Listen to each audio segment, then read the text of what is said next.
Niños, apareció un informe que detalla un poco el nivel nutricional de nuestros hijos y el nivel de obesidad y sobrepeso que se está viviendo hoy en Uruguay en infancia.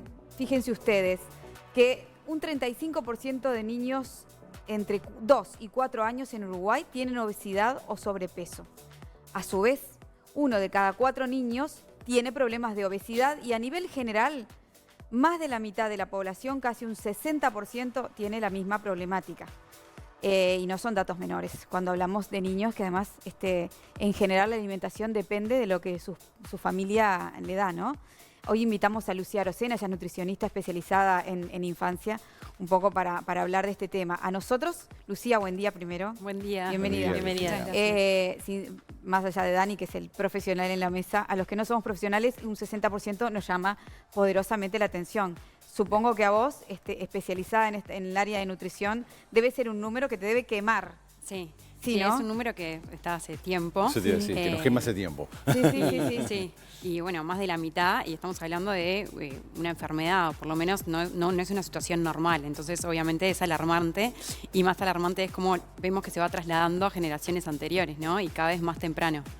Yo creo que ese 60% en donde estamos involucrados nosotros es donde podemos actuar para empezar a disminuir lo que viene después.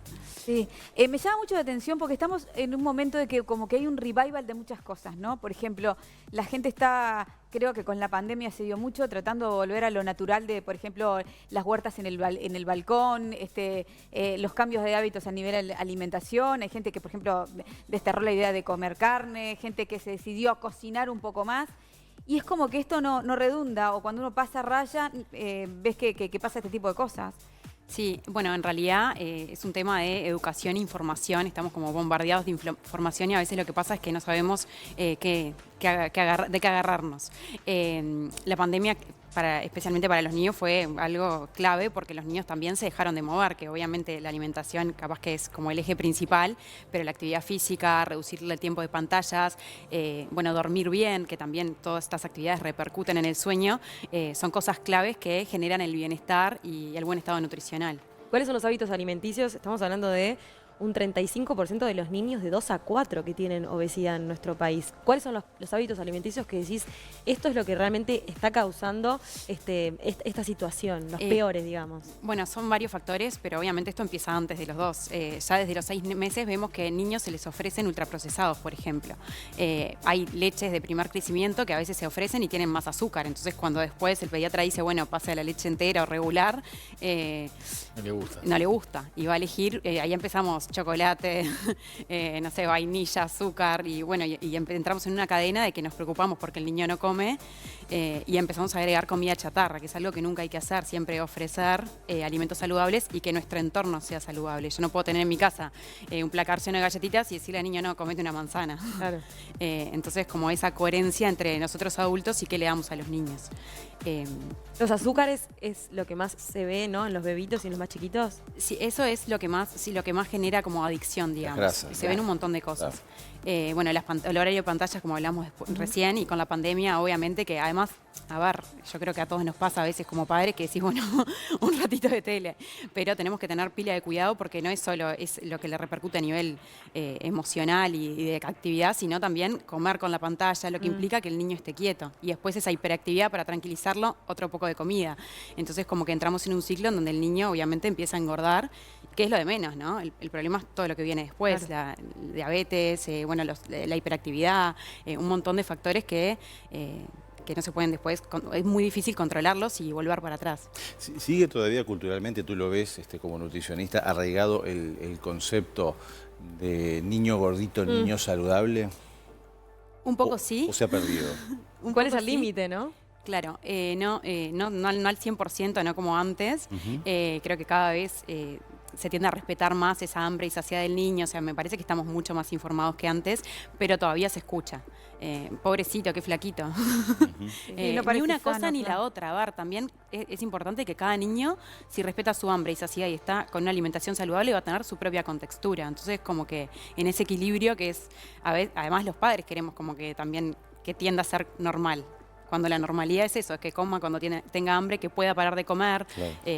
que pueda Pasa hacer que el actividades. concepto de qué es normal, ¿no? Claro. ¿Qué es normal? En la demanda- ¿Qué filtros tenemos para cada uno definir lo que es la normalidad también? Claro. Claro, bueno, en realidad sí hay líneas de crecimiento y sabemos que los niños que van paralelos a la curva que tienen que Exacto. ir están bien. O sea, Porque algunos aparte- más, otros menos. Después viene todo lo psicológico, ¿no? Cuando tenemos un niño que quizás un poquito más gordito que el resto y mamá hace dieta, ¿no? Entonces empiezo, cuando es tan chiquito, a decirle al niño, hace la dieta con mamá. ¿Cuál es ese límite también para no afectarlo a nivel emocional y generarle todas esas presiones del físico desde chico? Bueno, clave es que los adultos tampoco hagamos dieta, ¿no? Sí. El tema de que comer normal significa hacer dieta es algo que hay que cambiar y erradicar ese concepto y nunca prohibir. O sea, como ya digo, lo que tenemos que hacer es generar un entorno saludable que empiece con nosotros y con los dos padres, porque, bueno, a veces no es tan fácil. Bueno, que siempre haya comida saludable y que el niño vea que eso es lo normal. Y bueno, y si alguna situación se da, un cumpleaños o alguna vez quiere llevar algo distinto en la merienda, eso se puede permitir, pero no que sea a diario y repetir. Como Claro. que la palabra dieta no es que en realidad no significa restricción, pero como la usamos hoy yo la eliminaría del diccionario. Hábitos saludables, Sí, mejor. sí. claro. En realidad habría que regular el tema de las casas de fiestas infantiles con la alimentación que te dan. Hay muchas que te dan lo peor. Peor. El peor embutido, ¿viste? Bueno, el pero peor eso también- snack, el más salado. Pero eso es una opción de los padres. Es también. como- Cuando tú vas a negociar en un lugar de fiestas, tú sos el que decidís y pagás por lo que le van a ofrecer a los chicos que van. Sí, bueno, pero Y no tenés deberían opción- ofrecerlo tampoco. Ah, pero no bueno, deberían pero ahí ofrecerlo los padres tampoco. somos responsables de lo que, Sí, lo que pero pagamos. igual. Y entonces, De lo y que los pagamos. colegios también, en las cantinas de Sí. los colegios, que ahora Sí, está un pero poco los más colegios regulado. Está ahora más regulado, sí, tienen ahora más está. el tema de las meriendas sí, saludables sí, y los cada día, que es el tipo de alimentación que está habilitada a llevar, más allá de aquellos que ya tienen cocinas en las escuelas Y y que, tenés el bueno, menú. se han ido ayornando un poco a este Claro, concepto mucho más. de una alimentación más saludable, ¿no? Claro, hay un tema de frecuencia que ahí creo que hay una gran diferencia con lo que consumíamos nosotros. Si bien obviamente que estaría buenísimo que todos los cumpleaños y fiestas sean saludables, lo que impacta realmente es el día a día. Es como, no es que un día, bueno, a veces si tienen Un 20 día de cumpleaños, permiso, pero, claro. Sí. Mirá que hay semanas que tienen todos los días. Sí, terrible. Que si son 25 en la clase, Claro. puede ser que tenga todos los días. sí, pero es como, yo creo que lo importante es lo que podemos hacer nosotros y lo que podemos hacer No, nosotros claro, es claro. darles el ejemplo. Los niños ya sabemos que no escuchan, que ven, entonces desde ahí empezar a cambiar hábitos y decir, o bueno, capaz que no los tenemos que cambiar, pero no decirle le doy algo diferente porque es niño. Digo, yo a veces mis pacientes me dicen, no, justo me tenté porque con las galletitas y la chocolatada de los niños, y yo tipo, ¿pero por qué? ¿Por qué? Claro. Porque son niños, tienen que comer esas cosas. Claro. En un equilibrio y queremos niños sanos mentalmente también, ¿no? Yo justo hice el otro día una propuesta de que lleven fruta porque no me estaba almorzando y que dije, bueno, que la merienda podría ser fruta. A ver, obviamente me dice, sí, que lleve fruta. Y yo le digo, pero yo no quiero que él lleve fruta y que todos los niños vean y que coma la merienda de los otros, porque va a pasar eso. Es como que podríamos agregar un poco, o me parece que es todos intentar de tomar conciencia y ver hasta dónde podemos ir y bueno, y hacer lo mejor que podamos. O sea, en esta toma de conciencia, ¿qué problemas a largo plazo puede traer una obesidad infantil, ¿no? ¿Qué se puede terminar acarreando en la vida adulta? Bueno, un montón de cosas, enfermedades inflamatorias, diabetes, ni hablar, creo que es como lo principal y lo más grande.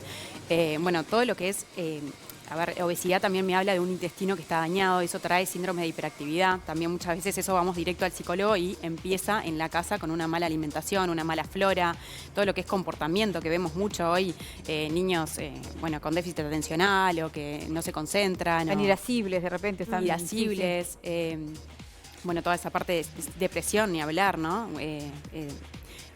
Bueno, y después, bueno, cáncer, enfermedad cardiovascular, ni hablar todo. Básicamente están mucho más propensos a tener todas las enfermedades, o casi todas. Obviamente que la generación de hábitos en lo que tiene que ver con la alimentación es fundamental y ya desde la temprana edad, ¿no? Y a veces, una de las cosas que yo he cuestionado es cuando empezamos a empezar a probar los alimentos a los más pequeños, que generalmente lo hacemos a veces por grupos, por colores, para que vayan identificando justamente formas, colores, sabores, y a veces después se vuelve complicado integrar todos esos alimentos y que te los acepten. ¿Cómo debería ser? O sea, los 3 primeros años son vitales, siempre digo, en lo que es el desarrollo de los más chicos. ¿Cómo tienen que ser las pautas de incorporación de alimentos ya desde chiquititos? Para, de alguna manera transmitir un concepto que la gente empiece a tomarlo. Ya desde los 6 meses, no, saquemos los ultraprocesados, eso en realidad nunca está indicado agregarlos ni para nosotros ni para los niños, pero se pueden agregar casi todos los alimentos. Antes se decía que no se podía pescado, tomate, alérgenos, de hecho hoy se ve que hay una ventana de oportunidad que cuanto antes, o sea, entre los 6 y 8 meses incorpores esos alimentos como alérgenos, tenés menos probabilidad de desarrollar sensibilidades o alergias en el futuro, por lo que es importante. Mira. Y después, en realidad, se deberían incorporar siempre en la mesa familiar un alimento que se coma siempre. Por ejemplo, si yo en mi casa, bueno, y que el niño no se atragante, que es otro factor importante, ¿no? Pero si hago zanahorias al vapor con una carne, por ejemplo, bueno, entonces capaz que le puedo poner unas zanahorias en su primera comida, ¿tá? Y él va a ir agarrando, va a ir viendo la textura. El niño, si está bien la textura, que es que se aplaste con el paladar, no se va a atragantar, que eso es algo que también nos preocupa porque hace como arcada. Entonces decimos, bueno, pasamos al puré de nuevo, todo mezclado y en realidad no pasa Presa nada. del pánico, volvés a lo mismo. Claro. Y a veces también profesionales que no nos acompañan en esto, ¿no? Que capaz que vamos a un profesional y dice, no, puré y dale esto y no hay tanta actualización. Porque también, a ver, hay otras cosas que preocupan a los profesionales de la salud de los niños, no es maldad ni mucho menos, pero como que la alimentación va quedando para atrás y de repente nos encontramos a los 2 años con un niño obeso. Sí.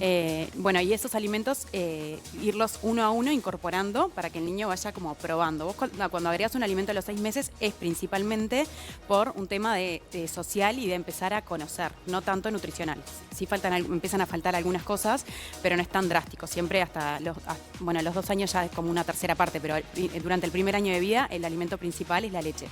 Exactamente. A mí me rechina ver, por ejemplo, en los primeros tiempos, golosinas, ultraprocesados, galletitas y las bebidas cola, ¿no? En los más chicos, digo, que son nefastas. Realmente son nefastas. Sí. Por ese aumento de peso. ¿Qué efecto tuvieron los octógonos estos negros? El etiquetado. ¿Tuvo algún efecto? Ya estamos terminando, pero permitime esta chiquitita porque me interesa tu opinión. Desde lo que he leído y escuchado también de otros países, no hay tanto efecto. De hecho, en algunos países que cambiaron los cereales de desayuno y no le dejaron poner dibujos y pusieron dibujos en las frutas, como que no habría todavía demasiada evidencia de que favorece. A ver, yo creo que también son cosas que hay que estudiar a largo plazo. No sé, yo como consumidora la realidad es que no lo miro mucho. O capaz que después lo miro después de que lo compré. ¿No, de verdad? ¿No miras mucho? Bueno, capaz yo soy también de dar vuelta al paquete, que es algo importante también, siempre leer los ingredientes. Entonces capaz que no soy la típica consumidora. Claro. Justo, además estuve revisando estos días como podcast y eso de los sellos y vi que lo que decían los profesionales como que están guiando estos procesos es que no se veía tanto impacto en el consumo infantil. Pero puede generar un consumo consciente, ¿no? O sea, yo digo, bueno, ya sé que esto lo elijo, pero siempre ya sé suma. que tiene grasas altas, por lo menos Claro, sé lo que estoy consumiendo. Sí, tal cual. O azúcares altas, hay como palabras que sabemos que no está bueno consumir, ¿no? También lo ideal sería como capaz que dejar de consumir tanto paquete. ¿Sabés qué? Como dato anecdótico, hoy, 1 de febrero, estaba leyendo acá en la información, es el primer año de vigencia del decreto sobre etiquetado de alimentos. Se detectaron infracciones. El porcentaje de incumplimiento varía entre un 71 y un 28, dependiendo pero no hubo consecuencias. Dice que el Ministerio está llevando fiscalizaciones en conjunto con las intendencias por todos estos temas. Exacto, sí, es así. Tampoco hay se algunas cumpliendo de ahí. intendencias Desde el vamos no especialmente. se cumple entonces. Sí. Muchas cosas. Sí. Bueno, muchas gracias, No, gracias a Lucía, ustedes. por haber venido a charlar con nosotros. Gracias por venir. La Muchas verdad gracias. que...